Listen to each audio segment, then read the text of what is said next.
নুসরাতের তো প্রথম পক্ষে বিয়ে ছিল, তার তো একটা সন্তান ছিল। রিয়ারও তো বিয়ে ছিল, তার প্রথম আরও সন্তান ছিল, ওরাও তো সিঙ্গেল ছিল না। তো পরকীয়া কি মিথ্যাবাদী কিনে পাথর মারে নিক্ষেপ করে মারা হয়। আপনারা জনগণের মধ্যে পাথর মারে নিক্ষেপ করে মারা গেলেও আমি হাসি মুখে মৃত্যুবরণ করবো। আমি এখন বর্তমানে সিঙ্গেল, এখন হিরো আলম সিঙ্গেল, বিয়ে সাথে কোনো চিন্তা ভাবনা নাই। একটা বয়স্ক মহিলা খুঁজতে আমার সন্তানকে দেখানোর জন্য। আপনার প্রথম স্ত্রীর অবস্থা কি, ওনার সম্পর্কে একটু জানতে চাই। ওটা কিন্তু বলছি আপনি প্রথমে আমার স্ত্রীর থেকে কথাটা তুলে ধরছে, আপনি মেলেছেন নাকি জানেন এখন কোন সাথে যোগাযোগ মানে কোন ধরনের না না, উনি বিয়ে শাদী করছে।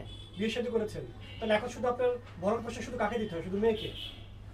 দুই মেয়ে আর হলে আমার ছেলে একটা ছেলের মা। আমার ধরন বসে মানে কি বগুড়াতে আমার একটা কেবল বিজনেস আছে, ওটা দিয়ে চলাফেরা করতে পারে, বাসায় জমি জমা কিছু আছে। প্রথম বউ তো বললামই, প্রথম বউটা হলে আমার বাবা মা সেটা ক্যাসাল গন্ডগোল করেছে, চলে গেছে। চলে যাওয়ার পরে বলছে তুই যদি বাসা আলাদা করতে পারিস তাহলে আমি যাবো। তো পরে আমার বাবা মা আমাকে বলে বাসার পাশে একটা বাসা করো। তো বাসা করতে 2-3 বছর সময় লাগে কিন্তু ভাই। তো 2 বছর সময় লাগছে, বাসা কমপ্লিট হয়ে যাওয়ার পরে আমার বাবা মা ছেলে মেয়ে সবাই যা বলছে মা এখন চলে আসো। তো এই সময়টা আমার থেকে নিয়ে সেই কারণে যে উনি যে একটা ছেলের সাথে প্রেম করছিল, সেই ছেলেটা বাইরের দেশে থাকতেছিল, সেই ছেলেটা গ্যাপ নিয়ে সে ওই ছেলের সাথে সে বিয়ে করতে পারে। আপনারা এই কথাগুলো বিশ্বাস হয়, আপনার বগুড়া তো আপনি অনেক সাংবাদিক আছেন, আপনাদের প্রতিনিধি আছে, আপনি এলাকায় বিভিন্ন এলাকার সুমির বাসায়, আমার বাসায়, নুসরাতের বাসায়, রিয়ামিদেরকে ফ্যামিলিগত আপনি খবরগুলো নিয়ে আসবেন। তো হিরো আলম যে কথাগুলো কথা সম্পূর্ণ সত্যি কিনা মিথ্যে। একটা কথা মিথ্যে হলে আপনারা, আমি তো বললাম যে আমরা হাদিসে আগে শুনেছি, তো পরকীয়া কি মিথ্যাবাদী কিনে পাথর মারে নিক্ষেপ করে মারা হয়। আপনারা জনগণের মধ্যে পাথর মারে নিক্ষেপ করে মারা গেলেও আমি হাসি মুখে মৃত্যুবরণ করবো।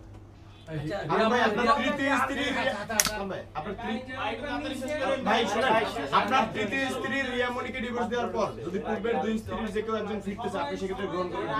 তৃতীয় তা তো যারা মনে করেন প্রথম স্ত্রী তো একসাথে সাথে সংসার করতেছে, সে তো ব্যাক করার প্রশ্নই ওঠে না।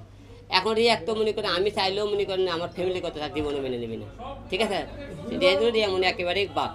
এখন মাঝখানে আছে নুসরাত এখন কেউ বিয়ে করছে না, কি হয় তার সাথে আমার কোনো যোগাযোগ নেই। আর আমার 1 নম্বর প্রশ্ন, আমি এই মুহূর্তে এখন বিয়ে শাদী দেওয়া যাইতেছে না, আমি আমার সন্তানদের নিয়ে একা থাকতে চাই। আচ্ছা, আপনি মিডিয়ার মেয়েদের কথা বলছিলেন যে মিডিয়ার মেয়েদের আর বিয়ে করবেন না, আপনি নিজেও মিডিয়ার ছেলে, 3টে বিয়ে করেছেন।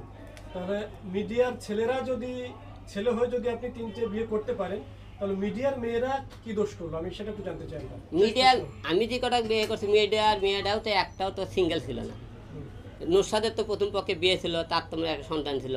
রিয়ারও তো বিয়ে ছিল, তার প্রথম আরও সন্তান ছিল, ওরাও তো সিঙ্গেল ছিল না, ওরাও তো বিবাহিত ছিল, কেউ তো সিঙ্গেল ছিল না।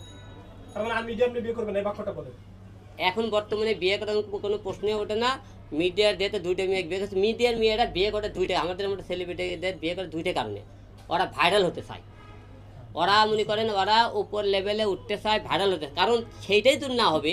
প্রকৃতি কোনো মেয়ে সংসার করলে যে স্বামীর বিনা অনুমতি ছাড়াতে এরা কিন্তু পর পুরুষলে তারা গান মিউজিক ভিডিওকে শুটিং করবে না। নুসরাত কিন্তু পর পুরুষলে শুটিং করবে, সেই শুটিং বন্ধ করার জন্য অনেক চেষ্টা করেছে, পারিনি, মামলা বন্ধ করছে, মার ওই ছেলে ভয় দেখাছে। ওর কথা আমি নায়িকা হতে চাই।